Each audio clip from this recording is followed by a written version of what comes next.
technology, history, and America's godly heritage. We talk about anything that affects your faith, your family, or your freedom. So don't go anywhere, because Point of View starts right now.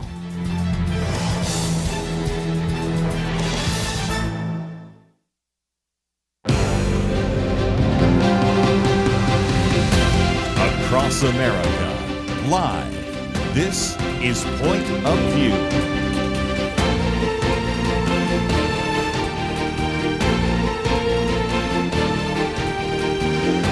And now, Kerby Anderson. Thank you for joining me. It is the Wednesday edition of Point of View. And you know, as I've been traveling around and meeting lots of donors, one of the things they say they like about Point of View is its diversity. We talk about a lot of different topics, and that is certainly true today.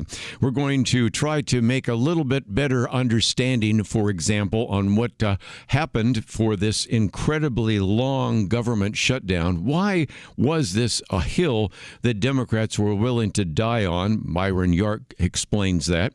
Then we have some polling data that maybe illustrates why individuals voted for Zohran Mamdani, although we did talk about some of the economic reasons. We'll today talk about some of the public policy reasons. Then we will spend some time talking with Matt Whitaker about this new series, Truth and Treason. He's written a previous one called Truth and Conviction, so we'll get into this issue, which kind of gets us also into the issue of civil disobedience. That's just the first hour. Then we'll come back and look at a couple of other issues as well. One of those, we'll be talking with our good friend Walker Wildmon, who is the Vice President of Operations and Public Policy at American Family Association. They have a great victory that has come with the Apple Communications safety issue, and I'll try to explain what that all means in just a few minutes. Then we'll talk about, first of all, I think it's about time, a very good piece by Rich Lowry about Candace Owens, all the conspiracy she holds to, and some just reasons for you to exercise a healthy amount of discernment. We, of course, been talking about Tucker Carlson and others, but this is certainly something that we've mentioned a few weeks ago. Maybe revisit it on Friday, since the first article we've ever talked about Candace Owens was a piece that was put out by Dr. Merrill Matthews, who will be with us on Friday. And before we wind down, probably just good to also mention the problems at the BBC and the amount of deception, the fact that some major individuals in that institution step down. What you get when you have government funding and individuals are taken over by maybe the woke virus and did some things that were not truthful, and yet we've oftentimes expected to get the truth from the BBC, and that was not one of their finer moments. So we, as you can see, have a lot to talk about, but let's get into this, because Byron York asks, why did Democrats fight so long before caving? And I think he's really helped us understand why this was a hill worth dying on for many Democrats. Because he points out, of course, the shutdown lasted 40 days before they abandoned a filibuster that closed office, left workers without paychecks, threatened supplemental food benefits for millions. We'll come back to that later. Saw the beginning of a gradual shutdown of the commercial aviation system, and much, much more. And he says the short answer is because Obamacare was at stake. The Affordable Care Act is the Democratic Party's, if you will, premier policy achievement in the last half century, and it is gradually sinking beneath rising costs, making the so-called affordable coverage increasingly unaffordable. So many Democrats had invested so much of their political identity, I would also agree, political capital, I would add to that, on health care and on their health care achievement. And he says, remember that the Obamacare bill, the Affordable Care Act, passed the Senate in 2010 without a single Republican vote. And at the time, Obamacare was a compromise between those Democrats that wanted a single-payer system and those who wanted a more market arrangement. But the idea was they would begin with this program and it could grow within the years and maybe become what many of them wanted. The problem was very simple. Republicans unanimously opposed the system, and any expansion of Obamacare or even a significant increase in its funding would have to come when Democrats controlled the House and the Senate and the White House. It doesn't happen very often. And so as a result, you had, when President Biden took office with a Democratic House and Senate, then they passed a new set of subsidies there. And actually at the time, portrayed the subsidies as emergency measures. And the way they were able to make that happen was because of the COVID-19 pandemic. Well, that only lasted so long. And I think it's worth mentioning that the COVID public health emergency was stopped by the Biden administration on May 11th, 2023. But the Democrats not only passed it, but then extended the, quote, emergency additional subsidies until December 31st of this year, 2025. So you can see that even when there wasn't an emergency, they really wanted to do that. Well, what's been going on in the healthcare market? Well, you know the answer to that if you've been trying to get health care or you had to pay the latest premiums. Just Obamacare alone, let's forget all the other health care plans out there. Just of those premiums you get from the Affordable Care Act, premium costs have gone up an estimated 30% just this year alone. So, of course, the Democrats in the House and the Senate faced an emergency problem because these emergency subsidies were going to phase out. And frankly, to be perfectly blunt, he doesn't say this in the article, but I will, these emergency subsidies would not have been enough to make those even close to being affordable. And so what basically happened is that Republicans said, you know, we're not going to keep pushing tax-paid subsidies into a system that is not working. But the Democrats say if you don't, we will risk that fewer and fewer Americans will be able to afford health care coverage through Obamacare. Probably true. Maybe we should think of a better way of doing the payment of health care than trying to come up with something that is a Rube Goldberg attempt to pull together enough to make Bernie Sanders and other socialists happy, and at the same time have something that still sort of looks like a free market system. So the big picture of what is happening really and what happened over these last 40 plus days is the failure of the Affordable Care Act. And don't take my word for it. One of the things that Byron York is good at doing is finding some other people that emphasize the same thing he has. And so he quotes from Democratic Senator Peter Welch, who said on the floor of the Senate a few days ago, "We did fail to bring down the cost of health care." You think? And so if you're trying to figure out why in the world did we have this 40-day and counting shutdown, because I'm not considering it over until it's over, and we have a vote today in the House, and who knows what's going to happen there, we certainly have had this longest and the world's longest, the country's longest shutdown. And for what? I mean, what did you gain out of it? And, of course, the real issue was the real concern that, if you will, the premier policy achievement under Barack Obama, the premier policy achievement under congressional Democrats is beginning to sink beneath the waves. And the only way to keep it afloat was to just pump more billions into the program and to have these subsidies so that it would be affordable. Donald Trump said, even if we have the subsidies, can we at least pay the individuals and not the insurance companies? Because the individuals with that money might go out and shop for a better plan anyway. And so we'll certainly probably talk a little bit about this on Friday because Dr. Merrill Matthews is our medical expert on these issues and has testified in front of Congress. But I think if you want to understand why the shutdown lasted so long, the key answer is Obamacare. We'll take a break, come back with more right after this.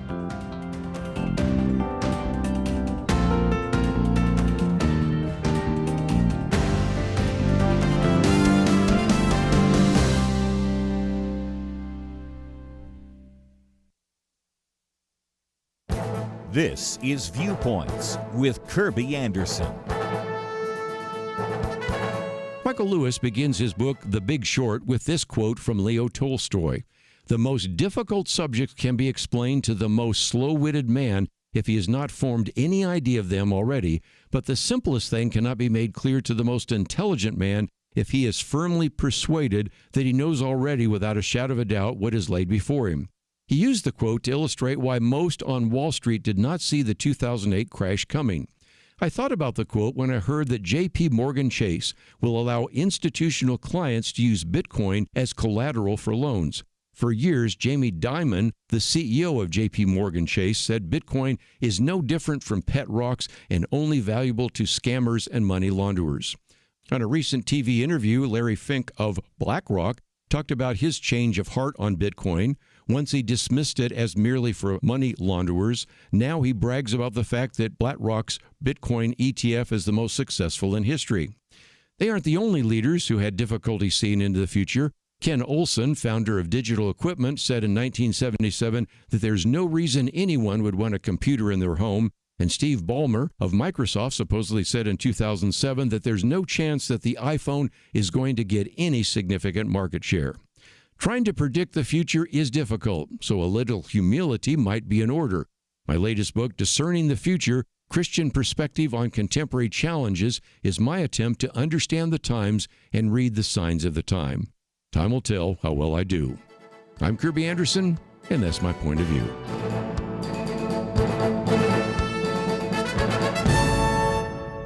For a free booklet on biblical reliability, go to viewpoints.info/biblical reliability. Viewpoints.info/biblical reliability.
You're listening to Point of View, your listener-supported source for truth. Back once again, we can talk about how did Zoran Mamdani actually become the first socialist mayor of New York City, also the first Marxist and Muslim mayor as well.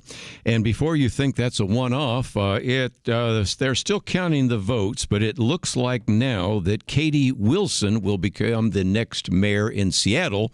So that is a second socialist who will now be the mayor of Seattle, along with the socialist who is the mayor of New York City. Now, again, they haven't counted every one of the votes, but it does seem like at this point Katie Wilson's ahead of the current mayor by about 1,300 votes. A lot of it came from the mail-in ballots, but I don't want to jinx it, but I do believe that it's probably pretty likely that socialism is breaking out all over the place, which is one of the reasons we have booklets on socialism, capitalism, and the upcoming booklet on the road to serfdom, which is actually a critique of socialism that came out from Friedrich Hayek, and we'll talk more about that a little bit later. But let's, if we can, this piece by Steve Cordes, he's been on the program with us many years ago, turned out this was in the New York Sun. Polling explains how Zoran Mamdani, a Marxist radical, appealed to young voters. And I think it's worth spending just a few minutes to talk about this because we can learn some lessons vicariously. After all, this time next year, we'll be talking about what happened in the midterm elections. And any particular candidate listening right now might think through some of the lessons that have come about. First of all, he asks, of course, how do we understand the victory of the Marxist radical? We can sit here and bemoan the extremism of the mayor-elect Zoran Mamdani, but the bottom line is we really need to understand his appeal. How did he win, and why did he win, and was he tapping into some very important issues? And the answer is yes. Matter of fact, for those of you that love to take notes, you might number 1 to 3, because first of all, we see that it was a little bit unexpected. I'll give you the good news before I give you the bad news. The good news is young voters have swung enormously to more conservative, more traditional views over the last 3 presidential elections. He goes into that in some detail, and it's something that maybe in the future, either Chelsea Ullman or maybe even Liberty McCarter we'll talk about, because that shift is interesting. But I'm going to look at the 1, 2, 3. Number 1, well, you knew where we're going with this, affordability. Somewhere in some focus group, there were a gathering together of words that might really resonate with their constituency. And the word affordability showed up a couple of months ago. And I knew that it came from some focus group because not only was Zoran Mamdani talking about affordability, but Elizabeth Warren was talking about affordability. And pretty soon you had Alexandria Ocasio-Cortez talking about affordability, Bernie Sanders and a variety of others. Nevertheless, that was the issue of affordability. And so he focused, as a matter of fact, Chief Cordes says he focused laser-like on the issue that matters most to voters, especially to younger ones, because most young citizens have not benefited from the huge run-up in asset prices. And we've talked about this before. When the inflation's various kinds of trends run through the economy, or put it the other way, when the value of the dollar declines, because the two are related, what happens is people that own assets, well, then it takes more dollars to buy the same assets, whether it's stocks or bonds or whatever it might be. So if you own assets, you actually did very well. But if you're trying to pay for gas and groceries and rent, the dollar is worth less, and so in some respects, you may be getting paid just the same, and very rarely do wage increases keep up with inflation, and so you get what many people have referred to as a two-tiered economy, or a K type of economy. KB, one part of the letter K goes up, one part of the letter K goes down.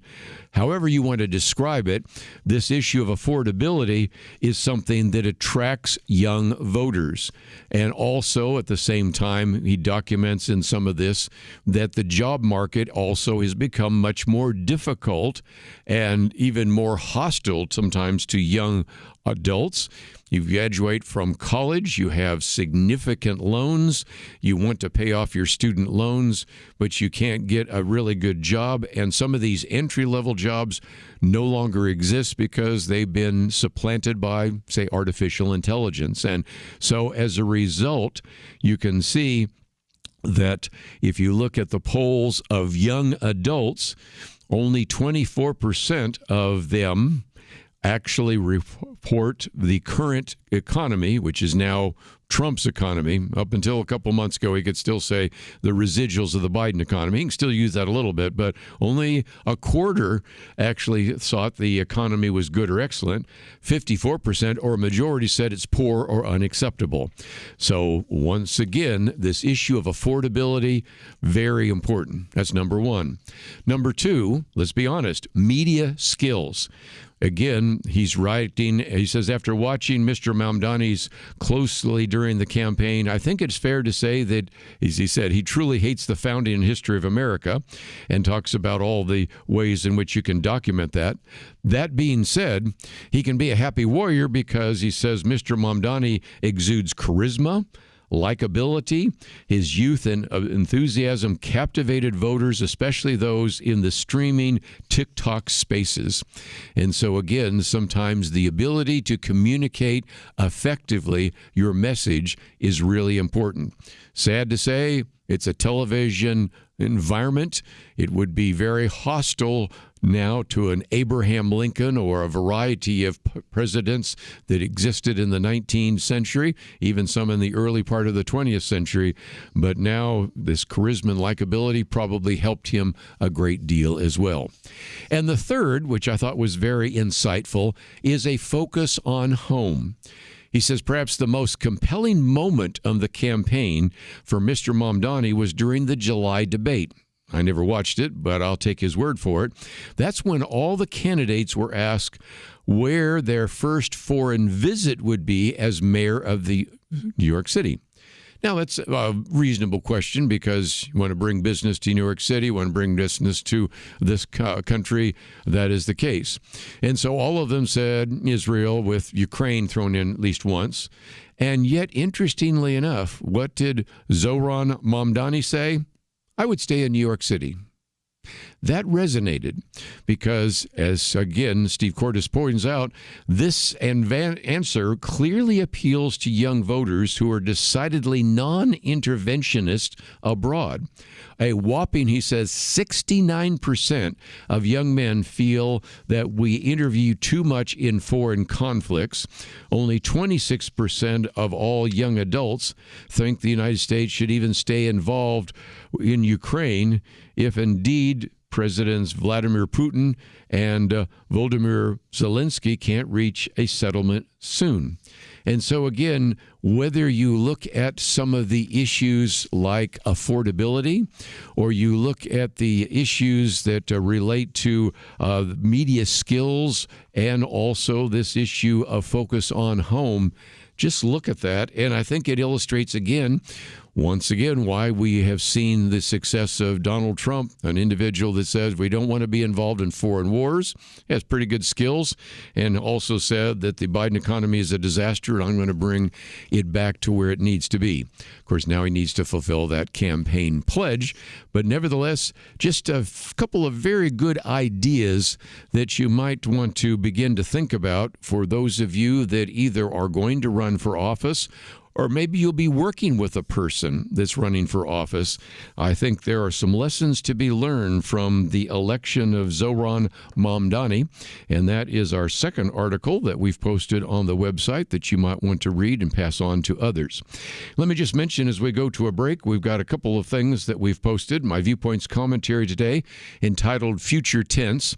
I'll probably talk about that in the second hour, but it has to do with trends and how some people didn't necessarily understand some of the trends and how we need to be very careful to be able to be like the sons of Issachar that understand the times, and that is going to be important for us, but certainly that is available. We have some very good articles we've already posted, and of course we're going to be talking about this new film that you can watch, Truth and Treason, and a little bit later we'll be talking with Walker Wildmon about some of the positive changes that are taking place in the Apple Store, which we will talk about, and then we'll come back to a couple of other very important issues before the end of the day. That is all that we have for the moment, but again, if you would like to learn a little bit more about some of the issues we address here on Point of View, visit the website at pointofview.net, and I think you will find yourself appreciating some of the material that we have there, and we hope that you'll take the time to pass it on to others. We'll be back right after this.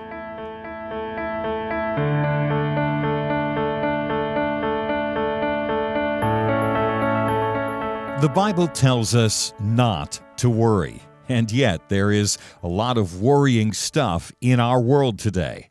Thankfully, the Bible doesn't stop at telling us not to worry. God gives us a next step. He says we need to pray. But sometimes even knowing what to pray can be difficult. And that is why Point of View has relaunched our Pray for America movement, a series of weekly emails to guide you in prayer for our nation. Each week, you'll receive a brief update about a current issue affecting Americans, along with a written prayer that you can easily share with others. We'll also include a short free resource for you in each email so you can learn more about the issue at hand. Will you commit to pray for America? Go to pointofview.net. Click on the Pray for America banner at the top of the page to subscribe. Again, that's pointofview.net.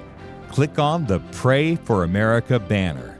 Let's pray together for God to make a difference in America. Point of View will continue after this.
You are listening to Point of View. The opinions expressed on Point of View do not necessarily reflect the views of the management or staff of this station. And now, here again is Kerby Anderson. Let me begin this part by asking an obvious question. What would you do when loyalty to your country becomes loyalty to a lie? Again, sometimes we have to face that in smaller ways, but just taking you back to, say, Nazi Germany and the teenage resistance movement, I think you have a very poignant issue to really help us understand why it is important for us to always make rational decisions and to make sure that those are based upon biblical morality. We are going to spend some time talking with Matt Whitaker, who spent 30 years writing and directing for film, an individual that really has become kind of a specialist in the World War II genre, has done a number of war films, things like Saints and Soldiers and Instrument of War. One of the things we'll be referring back to is a PBS documentary, Truth and Conviction, which we'll get into in just a minute, which has really paved the way for what we'll be talking about today, Truth and Treason. And that is part of Angel Films, and we have a link to angel.com and the Truth and Treason series, so you can actually watch the trailer. You can even begin to watch this series, and we'll talk more about that. But first of all, Matt, thank you for, first of all, producing these very intriguing films and powerful films, and thank you for joining us today here on Point of View. Thank you, Kerby. It's an honor. Well, let's talk about the individuals that were the teenage resistance, because I understand that your film crew actually did get to meet at least one of the last surviving members of this teenage resistance.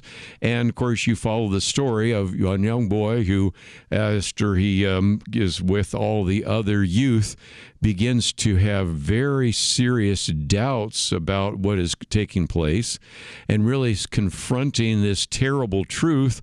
And so if it isn't bad enough to have the ecclesiastical authority telling you that you have to obey, then he goes to a bishop, and even the, if you will, ecclesiastical authority tells him to obey the Nazi regime.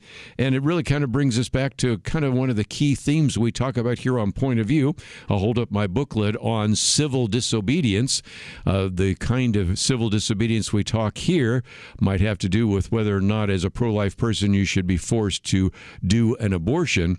But I also use some examples that are very close to some of the things you write about and have actually produced in your film. Thank you. Yeah, and these are, I think, important and timely questions on what does it mean to what is civil disobedience and what does it mean to stand up for the truth. I think truth is a word that can get bandied about a lot. But when you're looking at Nazi Germany, and to your point, this a 16-year-old kid named Helmut Hubener who really was on the Nazi Party fast track. He worked for the Nazis at City Hall in Hamburg and was really a bright kid. But when it hits close to home, where his Jewish friend is suddenly gone, then he starts having these real questions about what is right, what do I do? How can I take a stand against this? And as you mentioned, goes to his ecclesiastical leader. But Nazi Germany, there were a lot of churches in Nazi Germany, a lot of religions that were struggling with how do we exist as a religion in this environment, and there were a lot of soul-searching questions for a lot of people of faith there, and this one was really fascinating to me.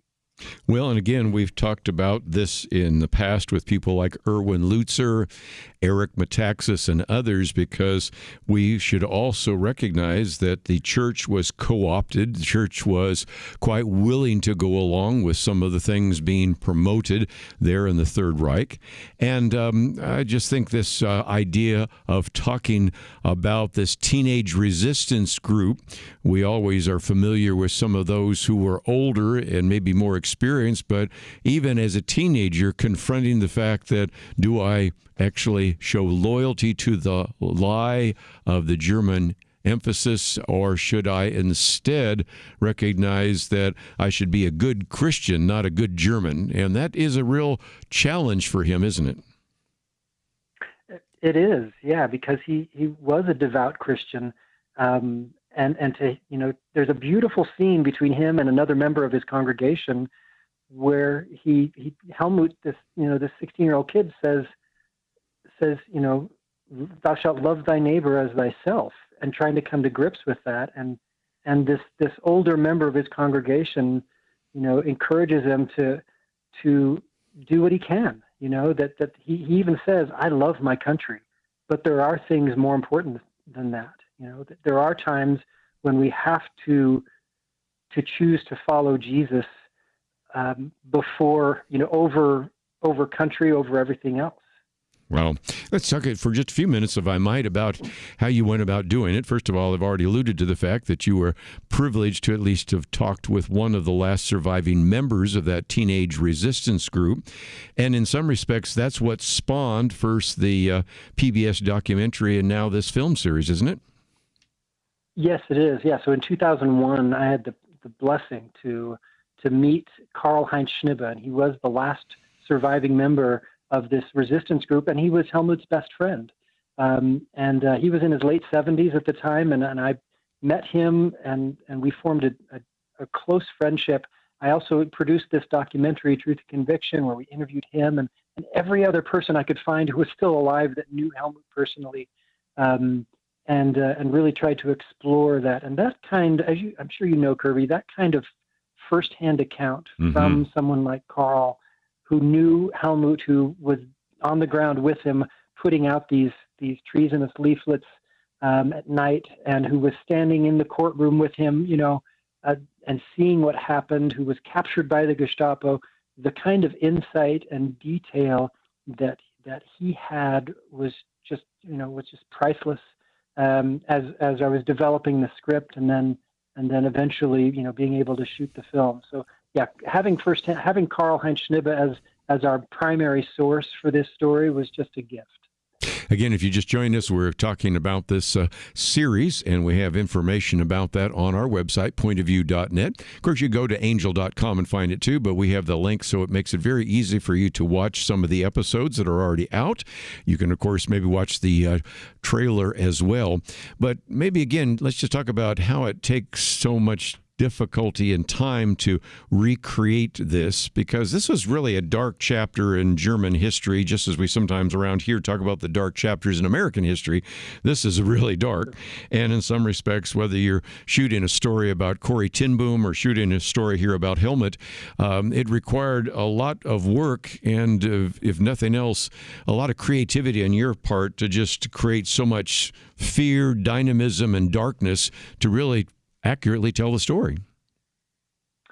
Yeah, and it was a journey. It was, like I said, I did the documentary in 2002, and I started writing early drafts of the script for a feature film version back then, and it was more than a 2-decade journey to pull together all of the elements. And of course, in this medium, in this art form, it sometimes costs millions of dollars to create the work of art that you're trying to create, or to tell the story that you're trying to tell, and so it's been a journey to get to that point. But more specifically, last year when we were filming in Lithuania, we had scouted many different Eastern European cities, and even, of course, cities in Germany, and then landed in Lithuania, this just wonderful place that captured the essence of Hamburg in 1941. Right.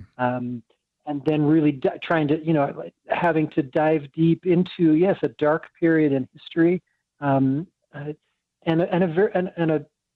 believe that in order to really appreciate the light that you need to, especially when you're watching a film, you kind of need to experience the darkness, and yes, there is darkness that is portrayed in this film, but it just makes so that at the end, when there is light, I think it makes it all that much more powerful. Let me, if I can, take a break, and then maybe we can talk a little bit about the various cast. As a matter of fact, the individual that called you, Steve, as we've mentioned before, has actually played a priest in the Holocaust, and certainly has an understanding of some of the things you went through in that regard. And I do then want to get into the whole question of, as we've mentioned before, I'll hold up our booklet, A Biblical Point of View on Civil Disobedience. We wrote it because there were various countries and even states saying where we're not going to obey the government, and that's an issue. Of course, the issue of the civil rights issue, the issue of abortion, those are all important, but probably the best examples usually have come out of Nazi Germany, and those individuals who actually were willing to stand on truth against the evil of the government. And I just thought I'd mention that that's one of those booklets that from time to time we make available, because it is important for us to think about making sure that we stand on truth and don't succumb to propaganda. So we'll take a break, continue our conversation with Matt Whitaker right after this.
You're listening to Point of View, your listener-supported source for truth. Continue our conversation for a few more minutes with Matt Whitaker on this limited series, Truth and Treason. And Matt, I first of all might just mention, as people would probably gather, since we're talking about a very dark period of history, this has a TV 14 rating. And I might just mention out that it is a limited series, but you have, a number of different episodes. So again, it's not one, well, I guess you could binge watch, but probably something you could do over time. But I see this as a great teaching opportunity for maybe our older children and for ourselves. What would you do in that situation? Would you do what Helmut did, or would you be like some of the people that were outraged that he was listening to the radio and passing out leaflets and things of that nature? So I see this as a great teaching opportunity, but again, I'd issue a disclaimer. Don't want to have little children watching that. Is that fair? Yeah, that is fair. I think it's a great thing for parents to watch with their teenagers. But it's a story. It's a Nazi Germany story. There are, some moments of violence in it. We tried to be, I always tried to be intentional and very specific on what we did and didn't show in the violence, but I also didn't want to sugarcoat anything. And so it was important to us that, the theatrical version that's out in theaters now is rated PG-13 and yes, TV-14 for the 4-part series. So again, however you want to see that, we have information there at Angel. And I thought for just a minute I might talk about the cast. You talk about the location, and I would have assumed it was Germany, but of course, you're trying to recreate something that was during the 1930s and 40s. But the cast, again, very believable, because you get the sense of that's probably kind of what they look like, and that's probably how they reacted at the time. Yeah, I'll tell you what, I'm so pleased with the cast. We had an all British cast. And of course, historically it happened in German, in the German language, but we shot it in English. And so we used a British cast, and the entire cast is just incredible. But I have to give special mention to the young man who portrays Helmut, really the lead of this, a young actor named Ewan Horrocks, who's done some things, some series in Great Britain. But this is his first lead, and he are just incredible. And then on the other side of that, there's the Gestapo agent, Erwin Mussner, again, a historically based character, portrayed beautifully and with a lot of complexity by Rupert Evans, who a lot of people may have seen him in Man in the High Castle. He's just, again, just an incredible actor, and all of them bring so much nuance to these characters. Because I think it's easy for us to look back at Nazi Germany, kind of, and see it in the extremes, in the black and white, that, right. The heroic resistance fighters and the evil Gestapo, and of course both of those things are true. But there was also this big gray area in the middle, and that's where most Germans lived out their lives, trying to decide what is right and what is wrong, when their only access to information is propaganda. Yes. And so, I just felt like the cast that came in just really captured the essence of these historical characters. And if you've seen the film, at the end, we get to see, the actor and then the actual person. And it's just stunning how much they resemble each other physically as well. Very good. Well, you mentioned that, truth versus propaganda. I thought we'd just look at that theme as well. Of course, I held up our booklet here on civil disobedience, but I could certainly get into some others in terms of how we have redefined and disvalued and really kind of lowered the value, I guess a better way to say it, of truth. And that was going on. And it does seem to me that another theme that runs through this series is something we have to deal with today. The need for us to figure out what is true and what is false, to have discernment, to really understand the times with knowledge of how we are to live, if I can borrow a phrase in the Old Testament. And those are, I think, are key issues. And you don't get the sense that Helmut came to the conclusion instantaneously. You sort of follow along, and in some respects we can learn some vicarious lessons about how we can determine what is true and what is false in our day-to-day, don't you think? Yeah, I do. And I think I do think that it's important to look at kind of Helmut's experience again, who was raised, surrounded basically his whole life. He was 8 years old when Hitler came into power. And so from that point forward, really all he got was propaganda, was half-truths and twisted and lies, And so when his older brother, who was in the German army, smuggled home a shortwave radio, and for the first time in his life, Helmut gets access to the BBC broadcasts in the German language and hears the truth, by all accounts, he did recognize it. He did like, wait a minute, this sounds different than the completely one-sided version of facts that I've been getting my whole life. This, I'm hearing what really feels like the truth. And I think he did recognize that. And I've tried to see, like, in my own life, how could I explain or even understand what that must have been like?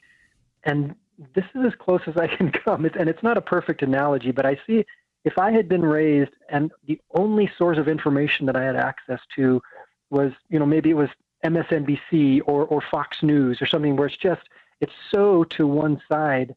And then I turn on the TV and I see Walter Cronkite, and he's giving a newscast, and I can feel, I just imagine that I could just sense that there's balance here, that there is truth here that I'm hearing. And I think that may be something of what Helmut experienced. At the same time, he was deeply devoted to his faith, to the scriptures. Even as a teenager, he was a scripture, voracious studier of the scriptures. And even in some of his leaflets, he makes, a beautiful leaflet all about a scripture in Daniel, where he compares, the Antichrist that Daniel refers to there, and draws comparisons to Hitler in this. So it's really interesting to see a teenager drawing upon the truth, not only from the BBC and from other banned books and stuff that he had access to, but from the source, drawing upon truth from the scriptures to inform him and to inform the leaflets that he was typing up and spreading out on the streets of Hamburg. I love the fact that it was Daniel because, of course, you have probably some of the best examples of civil disobedience, the fiery furnace in Daniel 3, and even the fact that Daniel was said that he should not pray, cast in the lion's den in Daniel 6 and some of that. So it was just an interesting link there as well. First of all, let me just say that if people would like to know more, Truth and Treason, and we have information from Angel. Of course, you can look and find all sorts of other places where that might be.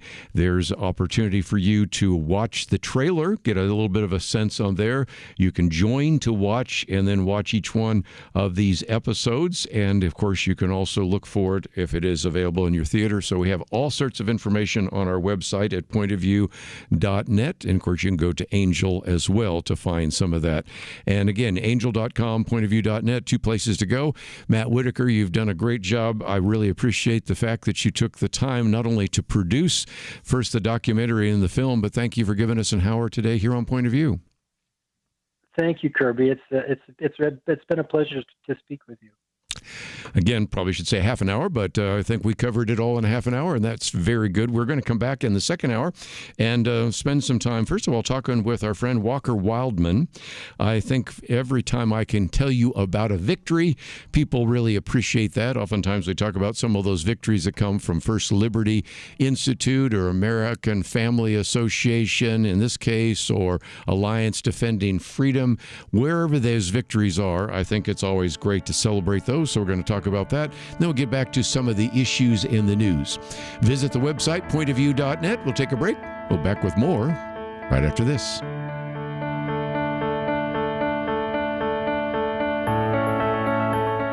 It almost seems like we live in a different world from many people in positions of authority. They say men can be women and women men. People are prosecuted differently or not at all, depending on their politics. Criminals are more valued and rewarded than law-abiding citizens. It's so overwhelming, so demoralizing. You feel like giving up. But we can't. We shouldn't. We must not. As Winston Churchill said to Britain in the darkest days of World War II, never give in, never give in, never, never, never, never yield to force, never yield to the apparently overwhelming might of the enemy. And that's what we say to you today. This is not a time to give in, but to step up and join Point of View in providing clarity in the chaos. We can't do it alone, but together, with God's help, we will overcome the darkness.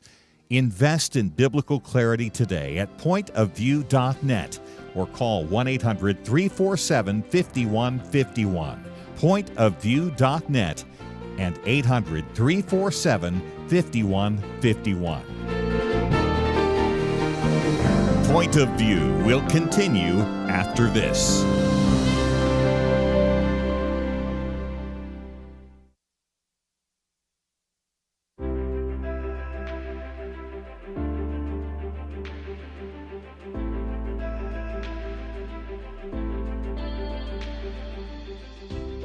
Going through the stations and caught Kerby and a very interesting topic. So just listening to it, and so just by hearing the topic, I can relate to some of those topics. But it has impacted my life a lot. I enjoy listening to the station.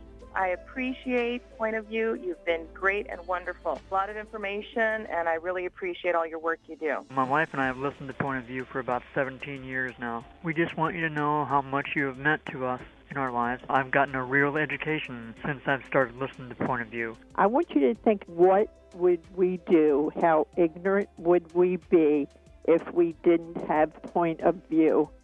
And come on, guys, give something to Point of View to make sure we don't lose this wonderful voice. And thanks again for what you do. Thank you, Kerby. I consider this my school time, so my 2 hours of school each day. So thank you very much. Point of View Radio Talk Show.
Hi, this is Kerby Anderson. You know, each day we take on the tough issues and provide a biblical perspective to them. The topics we cover are wide-ranging: apologetics, theology, prophecy, creation and evolution, intelligent design, marriage, family, child-rearing, the millennial generation, trends in society, politics, economics, business, religious liberty, the Constitution, public policy, foreign policy, military policy, tensions in the Middle East, abortion, homosexuality, pornography, sexual ethics, media, technology, history, and America's godly heritage.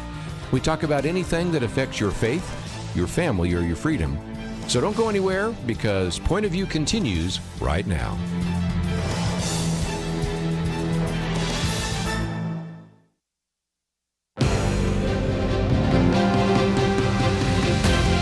Across America, live. This is Point of View.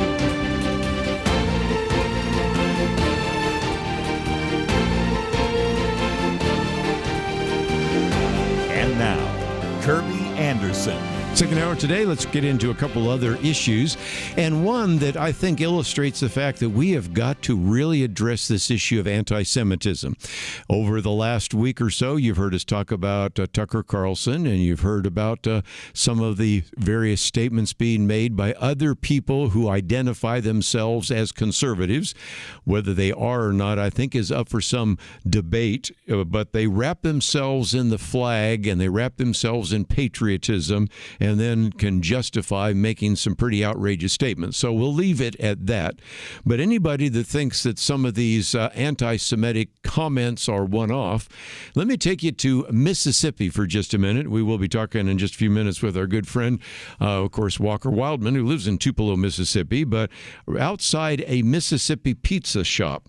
Now, this has to do with Dave Portnoy. Now, if you know Dave Portnoy, one of the things he likes to do from time to time is go into a pizza shop and then give a rating on how it is. So they're shooting this in outside of a pizza shop, and this young individual, young adult, I guess I should say, 20-year-old, he starts shouting, "The Jews, blank the Jews," okay? And he is really obnoxious. And then later is throwing coins at him. And I thought, first of all, just think about that. I didn't really think that most people would even know that David Portnoy is Jewish. So for you to have known that he is Jewish, then to have seen him and then just, say all sorts of awful things about Jewish people, it turns out that eventually he was arrested. And the sergeant said every person has the right to feel safe and respected in our community. Offensive words alone are protected, but when behavior disrupts a public event or risks violence, the Starkville Police Department, which is, of course, in Mississippi, will take steps to help maintain safety and security. Okay, you're starting to see it in places you wouldn't expect to see it. It is sad to see what has happened in some of our prestigious institutions, because there has been a residential, if you will, anti-Semitism on the left for some time. And I would say that some of the young adults that are out there marching to support Hamas don't even really know what they're talking about. When they said to the river to the sea, they don't even know what that means. They don't know which river, which sea, whatever. So, but many others do. And there has been something on the left for some time, a real fascination with anti-Jewish behavior. And you might remember that this time last week, we were talking about this very important issue with our guest, who has been a former professor professor and dean at Moody Bible Institute and comes from a Jewish background. And yet here we are again, this one happened in Mississippi. You got to believe this guy's probably a little more conservative than your typical student there at Columbia University. And we've tried to illustrate the fact that this is an issue as well. And you probably heard me talk about on Monday the number of times this has begun to surface, whether it was, some statement that was made on a Friday night program by Bill Maher, or a Saturday night program by Joel Rosenberg, or a Sunday night program by Mark Levin, who was interviewing, of course, a few people, Senator Ted Cruz, as well as Governor Ron DeSantis, all on the theme of what? Anti-Semitism. And some of those were talking about anti-Semitism on the right. And this one other incident is something I thought I would mention. I won't go any further than that, but it's just why we will continue to pay attention to that for some time. But one of the themes that really comes out of Matt Whitaker's film, whether you go and see it or not, is the fact that you can't always trust the media. And yet, isn't it interesting, the young man who actually believed that there was if you will, propaganda in Germany came from listening to the BBC. Well, no longer. One of the most significant things that have surfaced over the last couple of days is the controversy at the BBC, because the BBC went after Donald Trump, slurring him with lies, Brendan O'Neill says. It used its flagship current affairs show to defame him as a fascistic monster who stirred up violence at the Capitol on January 6th, 2021, excuse me. And then the BBC thought that it could bring down Donald Trump, and yet then you have had this evaluation that has come into this in this 9-page dossier penned by a former member of how the BBC's own standards have been completely violated. Now, the memo flagged one of the cases, and that's what's called Panorama. And in January 6th, it has this very creatively edited piece where you see Donald Trump saying, "We're going to walk down to the Capitol, and I'll be there with you, and we'll fight like hell." And for those of you that have seen either that video or actually think that's what he said, again, what they have done is spliced together two entirely different remarks, made 54 minutes apart to make it look like he was marshaling the mob into some kind of frenzy violence, when he'd actually said that the people should march peacefully and patriotically and make your voices heard. Well, again, Brendan O'Neill says the seriousness of that cannot be overstated. You can read this entire article because it's on our website at pointofview.net. The BBC doctored the footage. It twisted the truth to serve ideological ends. And he says it's sort of almost at the level of Pravda. Pravda was, of course, the, if you will, organ of propaganda in the Soviet Union. And it's interesting that outside the headquarters of the BBC in London is a statue that honors George Orwell. You cannot make this stuff up. And yet the BBC actually seems like it was trying to emulate Big Brother out of Orwell's, of course, fictional novel. Now, one other point that's worth mentioning, the BBC is publicly funded. As he says, the British are compelled to pay for it, and that's a pretty significant amount.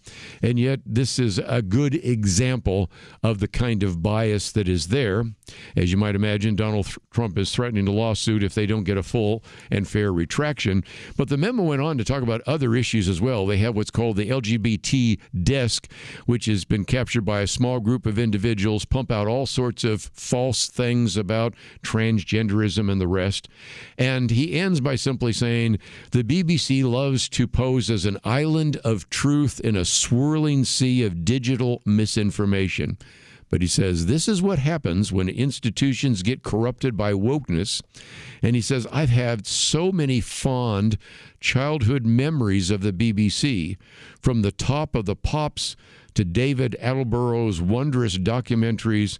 It was once a great source of entertainment and information, but it sold its soul to the devil of political correctness and sacrificed its world-famous neutrality on the altar of ideology. Well, Brendan O'Neill, of course, is a political writer for one of the British magazines, and I think he did a pretty good job of summarizing that.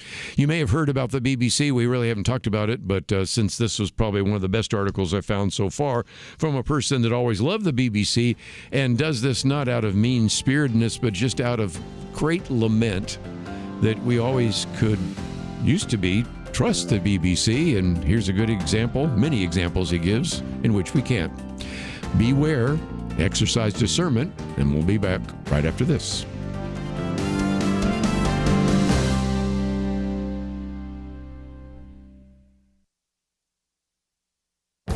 This is Viewpoints with Kerby Anderson. Michael Lewis begins his book, The Big Short, with this quote from Leo Tolstoy. "The most difficult subjects can be explained to the most slow-witted man if he has not formed any idea of them already, but the simplest thing cannot be made clear to the most intelligent man if he is firmly persuaded that he knows already without a shadow of a doubt what is laid before him." He used the quote to illustrate why most on Wall Street did not see the 2008 crash coming. I thought about the quote when I heard that J.P. Morgan Chase will allow institutional clients to use Bitcoin as collateral for loans. For years, Jamie Dimon, the CEO of J.P. Morgan Chase, said Bitcoin is no different from pet rocks and only valuable to scammers and money launderers. On a recent TV interview, Larry Fink of BlackRock talked about his change of heart on Bitcoin.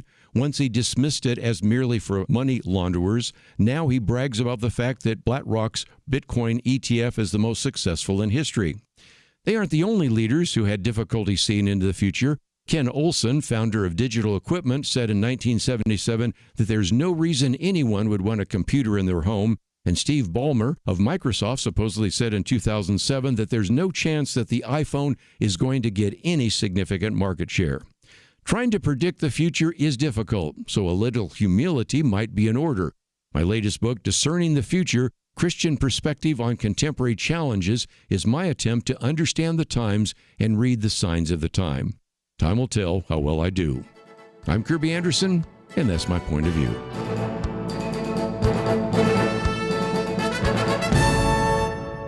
For a free booklet on biblical reliability, go to viewpoints.info/biblical reliability. Viewpoints.info/biblical reliability.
You're listening to Point of View, your listener-supported source for truth. Back once again, in just about 15 minutes, we'll get a chance to talk with Walker Wildmon, Vice President of Operations and Public Policy Analysis at American Family Association, about this Apple communication safety. But I thought we would go to one of the articles I've posted by Rich Lowry on Candace Owens. And this is a 5-page article. He has done some incredible research and dug in.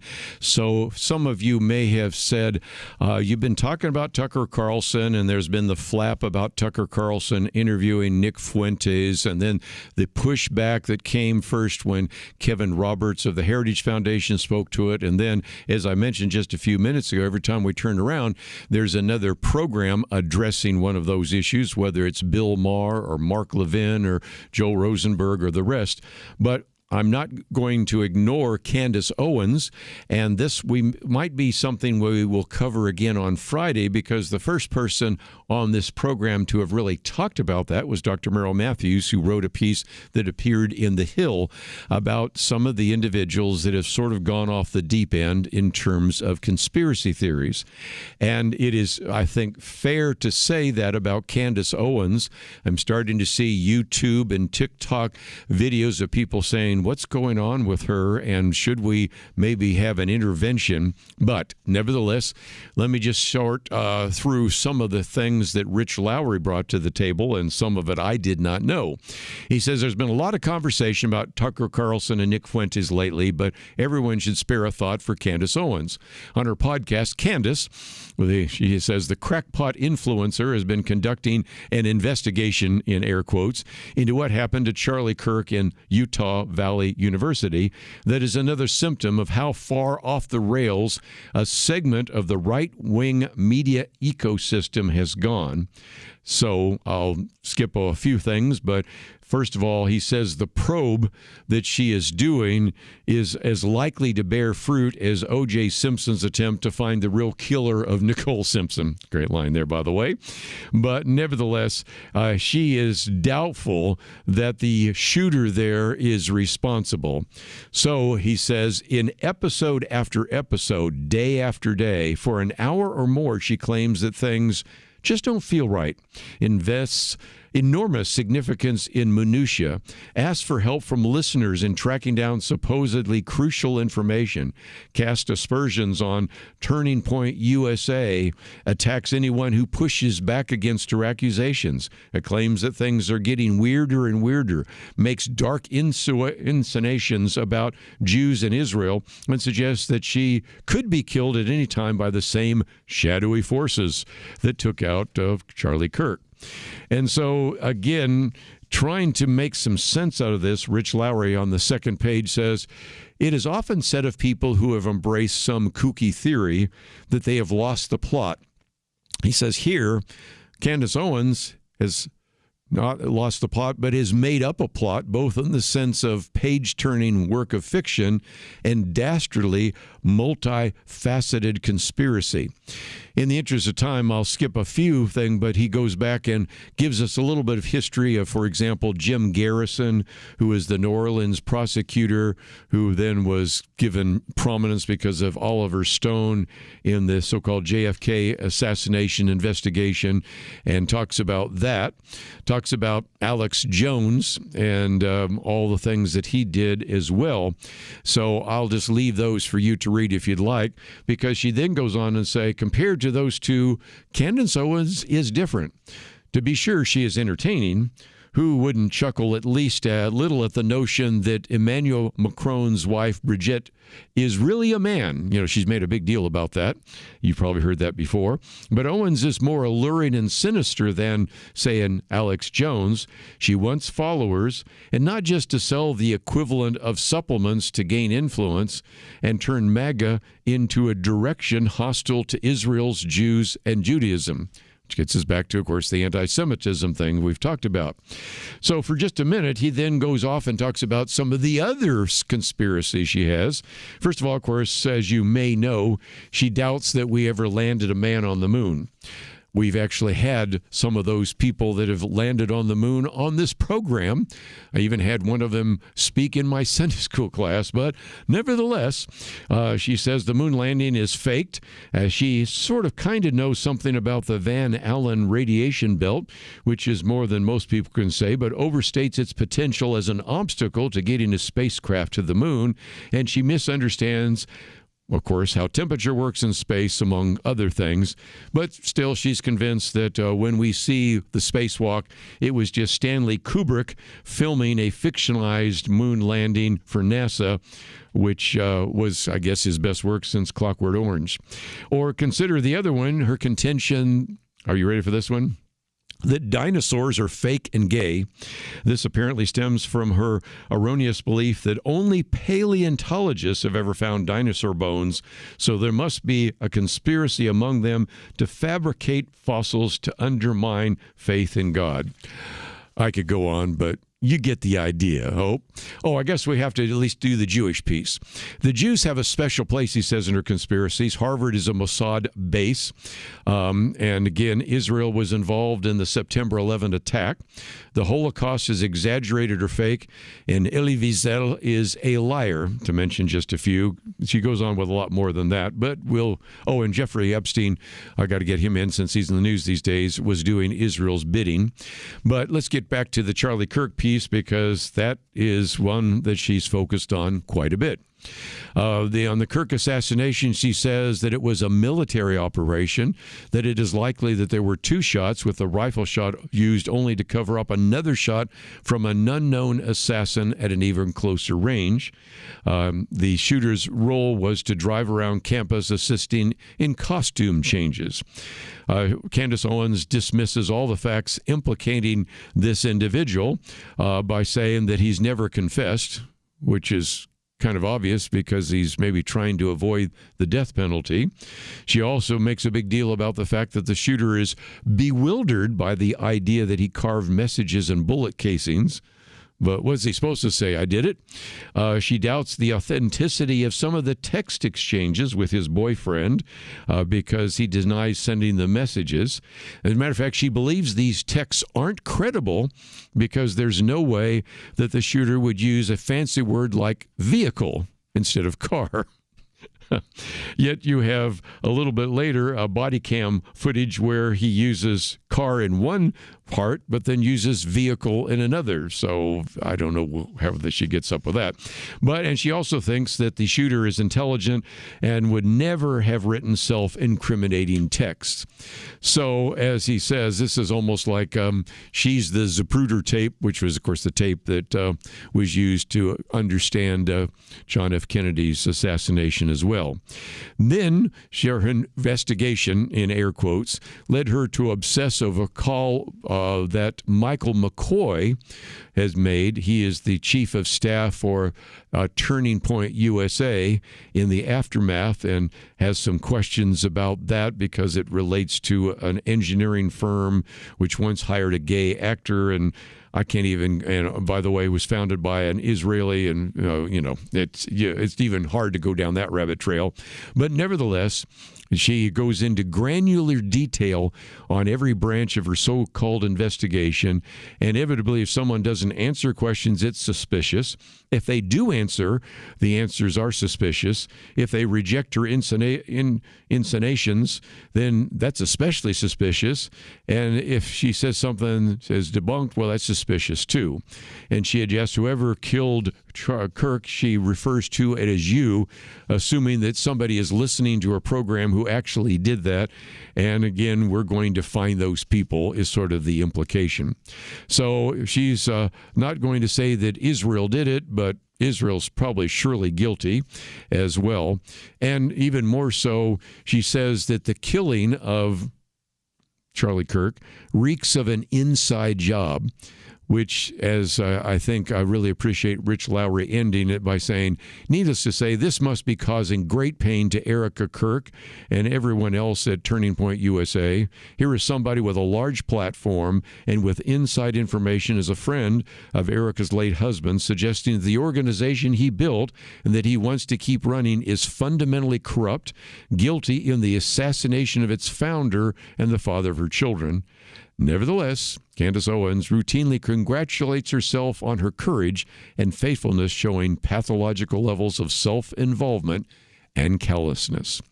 That's a quick summary of a 5-page, in-depth look at Candace Owens, and if you've always had some doubts, this one will alleviate a few of those doubts and cause you to recognize there's a serious problem. We talked about a few weeks ago with Dr. Merrill Matthews. He'll be on Friday. We maybe revisit it, but that article is there for you to read in its entirety. It's pretty exhaustive, and it's certainly something that we wanted to put on the table. We'll be right back. Many years ago, they began saying that we live in the information age. Well, today there is so much information coming at us from every direction. The hardest thing is to discern which issues are really important and how can I make a positive impact without wasting my time trying to figure out accurate information. Let me give you a suggestion to help with that. Visit pointofview.net. Look at the tabs across the top. Find the one named Viewpoints. Kerby Anderson and others on our team are constantly watching for news to identify those issues that you really need to know about. They boil things down in a brief summary, and then you can decide if it's something on which you want to learn more and get involved. Again, when you go to pointofview.net, click on Viewpoints, you'll see exactly what I mean. You'll see the issues that we are covering right now. And when you like what you see, I honestly think you will, you can slide on over, enter your email, and get them automatically sent to your inbox each day. That's it. Take a minute now, be informed. Pointofview.net, click on Viewpoints. Point of View will continue after this.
You are listening to Point of View. The opinions expressed on Point of View do not necessarily reflect the views of the management or staff of this station. And now, here again, is Kerby Anderson. Back once again, wanted you to know a little bit about a victory, and this one comes from our good friends at American Family Association. You can find the fact that we have a link to AFA.net, but we also have a link, and you go down under the picture there of Walker Wildmon. AFA secures major development and Apple communication safety for children. And if you think about this, this is really in keeping with the great tradition of American Family Association. I remember when Don Wildmon just began, it was called the National Federation for Decency. And if you've ever watched the video, and it is available on their website, Culture Warrior, you can recognize how in the old days, concerned about some of the things that were happening, whether it was pornography being sold at convenience stores or the kind of images on television, they would write to advertisers. But another strategy, which we've talked about with people like David Bonson and Lathan Watts, is to simply go to those individuals that are investing in a company like Apple. And I think this has been a great success. I wanted you to know about that, and really a model for some things that we might be able to do in the future. Walker Wildmon just finished doing his own talk show. He's Vice President of Operations and Public Policy Analyst. He also is on the board of directors for AFA Action, individual that we call on from time to time. And Walker, thank you for being with us today here on Point of View.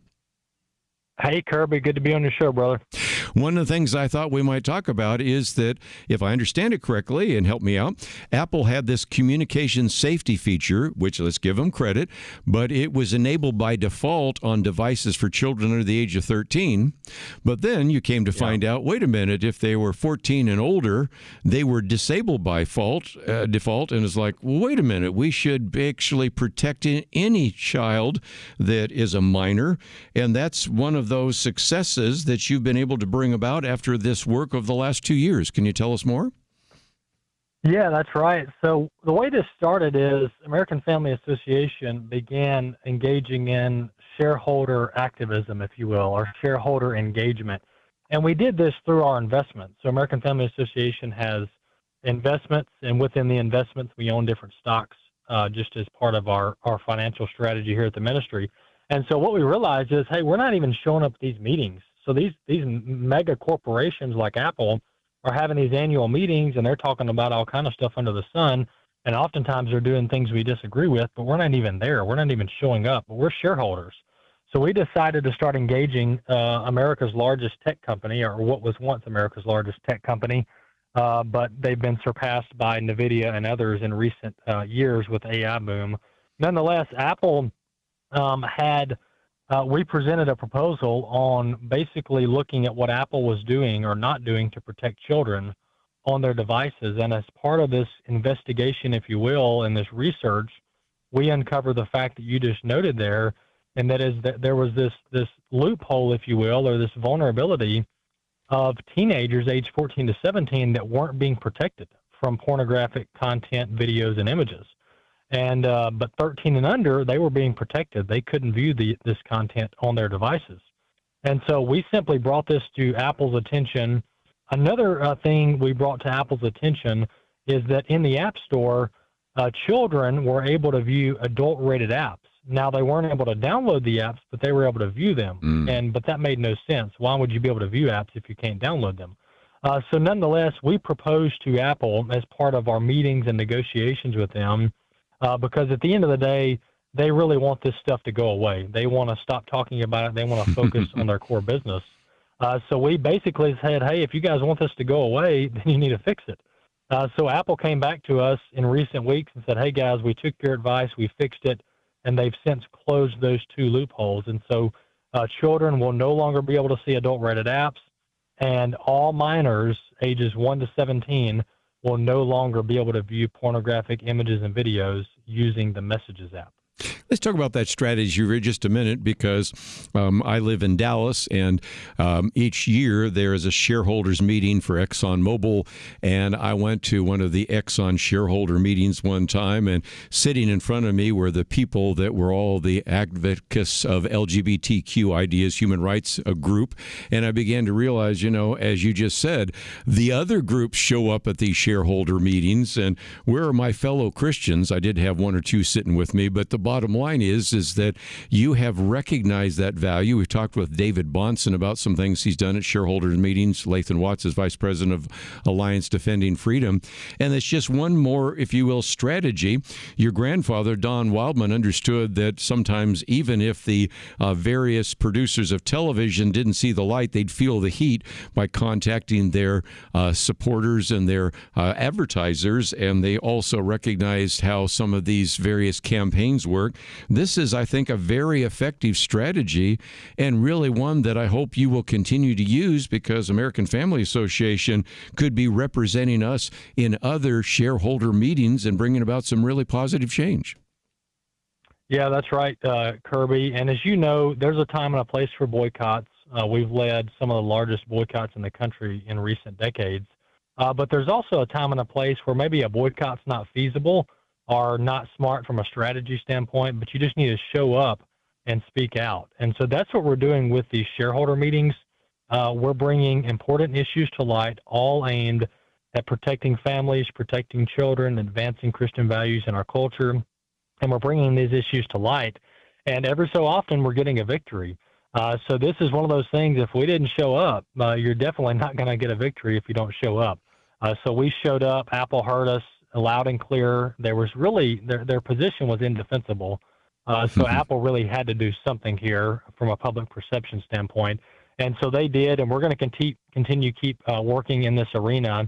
And our goal really is to get more ministries on board with this strategy, because there's billions of dollars out there in ministry investments from these ministries all around the country. If we can just get some of them on board with this strategy, that's a lot of Christians speaking up at these meetings. Let's see if we can encourage people to go to afa.net. We have that link there. You'll see on the left-hand side there, the AFA Insider. Click on Take Action, and some of the things we've talked about are there. We've also posted that as a document, but there's another action item that I thought we might talk about, Walker, for a minute, and that is if your family uses Apple's iPhone technology, you may not understand that you can do this, so you have a link so that you can talk about how to put parental controls on managing your child's iPhone and iPad. You have 4 children. I suspect you probably have done that, but to help some of our listeners that have young children or grandchildren, and at least we can do is protect them from some of those images, can't we? That's right.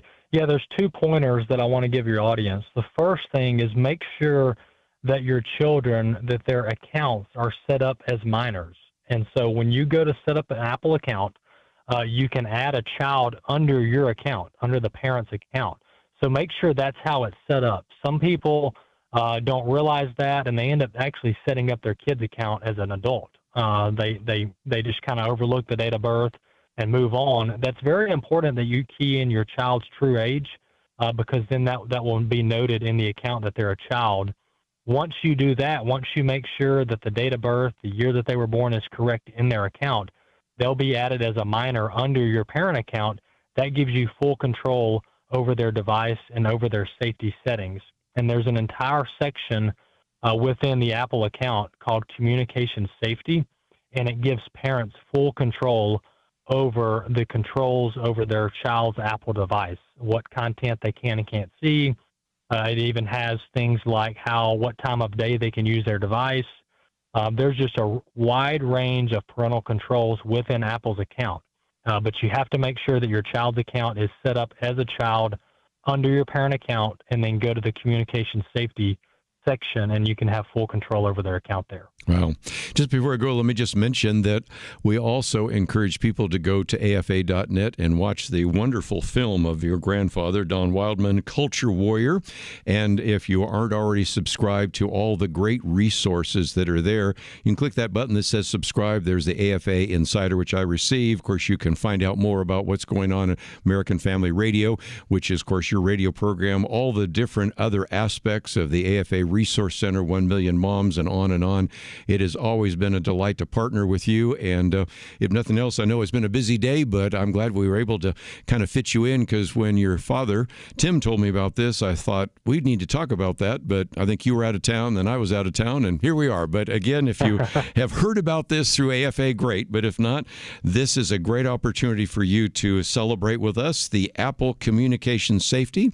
And if nothing else, Walker, always great to have you on the program with me. Hey, Kerby, we appreciate Point of View, and thank you for having me on to point this out. Please say hi to your dad and family and everybody, and we will do it again soon. But before we take a break, let me mention that as we come back to the last segment, I did want to spend just a little bit of time revisiting a couple of key issues we talked about the other day. I know that some of you don't have a chance to listen all 2 hours every day, so sometimes I occasionally will repeat myself. But I started the program by saying, if you like diversity, you got it today, because we've been talking about a lot of different topics, and we'll get into one or two more just before we end. All that coming up right after this.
You're listening to Point of View, your listener-supported source for truth. Back for a few more minutes. Let's, if we can, just revisit something we talked about yesterday related to the economy, and that is this idea of a 50-year mortgage.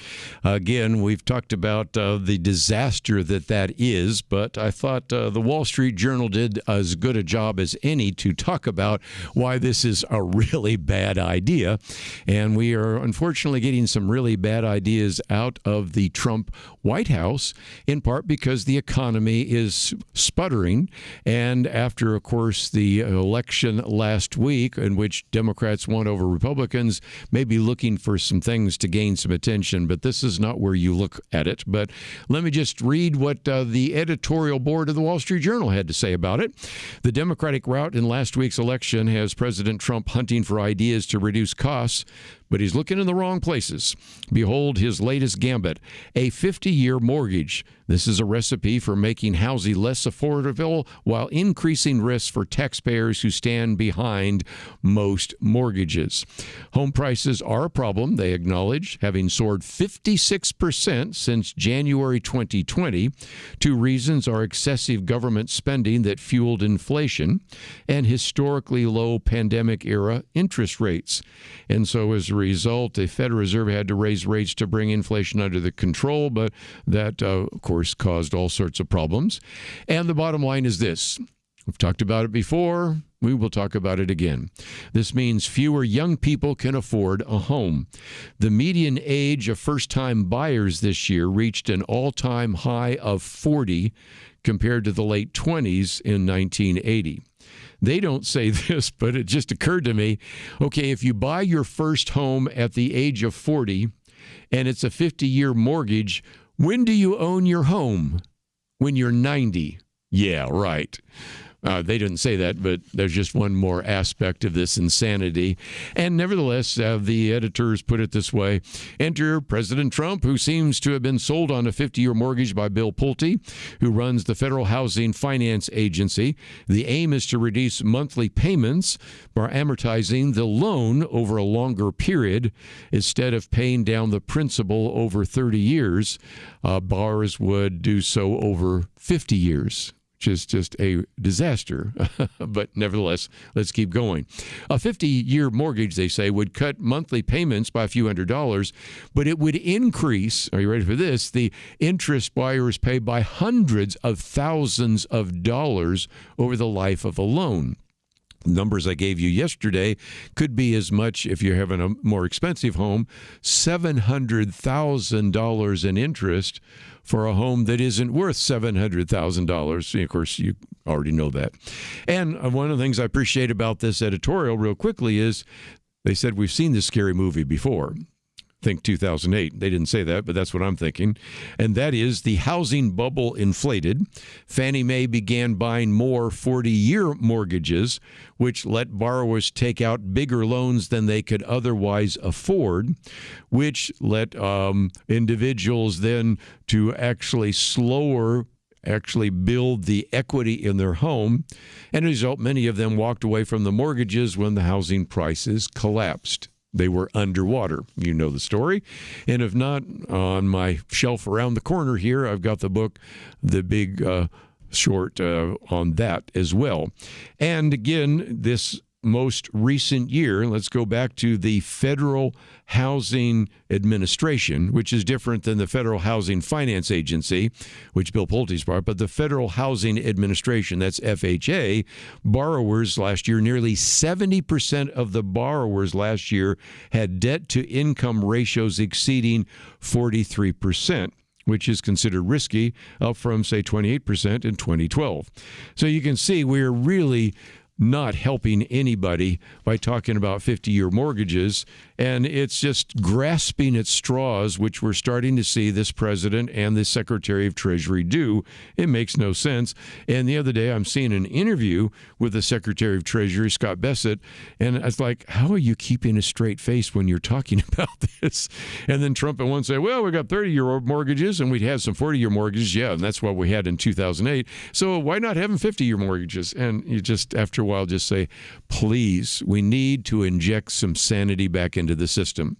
One of the things I talked about yesterday, and I've got a commentary coming out, is a piece that was put together by an economist trying to answer some questions of Bill Maher. Bill Maher, of course, is a talk show host, and he was trying to figure out how Zohran Mamdani actually was elected. And interestingly enough, the economist wrote an open letter to Bill Maher in which he was trying to explain why we have the haves and the have-nots. Sometimes they've said the have-nots and the have-yachts is another way some people have said it. But he said the state of the economy, the economist argues, stems from a massive bipartisan failure to confront America's monetary policy.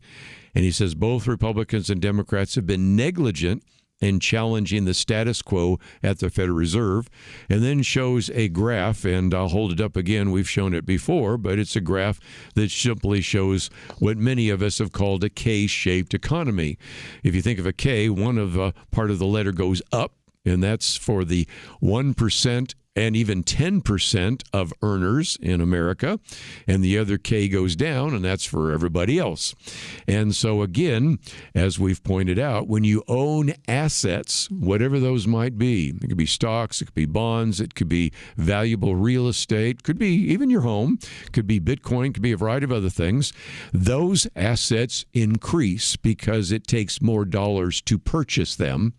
And so in some respects, those increase, but on the other hand, if you're on the other side of that K letter, you're sitting there saying, my dollars don't go as far. The dollars in your pocketbook, the dollars in your purse, the dollars in your wallet aren't going as much, and yet I still have to buy groceries, gas, pay rent, whatever. And so he points out that there is also the problem of the fact that we, of course, have a $38 trillion national debt, and we have a Federal Reserve that feels compelled to intervene and bail out the entire economy. But in my commentary, I point out that there's another factor. It may be the most important one. Matter of fact, I think it is broken money. What do I mean by broken money? Well, that's the title of the book by Lynn Alden, Broken Money. It's also a chapter in the book by Larry Lepard, which we've talked about, Broken Money, in his book, The Big Print. And that is, their argument oftentimes is fix the money, fix the world. When you have reckless monetary policy, you need sound money. You need money that's as good as gold or backed by something that is not going to be printed ad infinitum, and that's exactly where we are right now. So we're not going to solve the problem with a business-as-usual approach. But you know what? We're not going to solve the problem by electing socialists, either in New York City or now maybe even in Seattle. We're going to solve the problem by fixing the money, and that's what we needed to do in the first place. But part of the problem, as I've said so often on this program, is you can't fix a problem if you won't admit that there's a problem. And the problem is a lot of the economic elites, a lot of the media elites, a lot of the political elites, they're doing quite well. So the impetus for them to change something that might actually affect their bottom line, not as maybe urgent as it is for the rest of us that try to pay our bills. Anyway, that's enough for that on this one, but 50-year mortgage, a really bad idea. And we, I think, have covered that enough. But I got a feeling that Dr. Merrill Matthews and maybe Holly Randall will want to address that issue as well. So we'll come back to that on Friday for sure.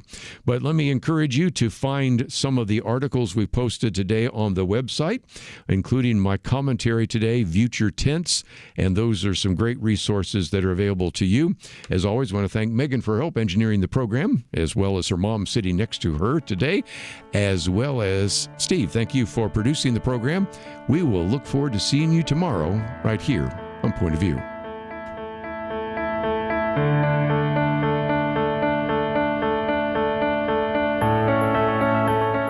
At Point of View, we believe there is power in prayer, and that is why we have relaunched our Pray for America campaign, a series of weekly emails to unite Americans in prayer for our nation. Imagine if hundreds of thousands of Americans started praying intentionally together on a weekly basis. You can help make that a reality by subscribing to our Pray for America emails. Just go to pointofview.net and click on the Pray for America banner that's right there on the homepage. Each week you'll receive a brief news update, a specific prayer guide, and a free resource to equip you in further action. We encourage you to not only pray with us each week, but to share these prayers and the resources with others in your life. Join the movement today. Visit pointofview.net and click on the banner Pray for America right there at the top. That's pointofview.net. Let's pray together for God to make a difference in our land. Point of View is produced by Point of View Ministries.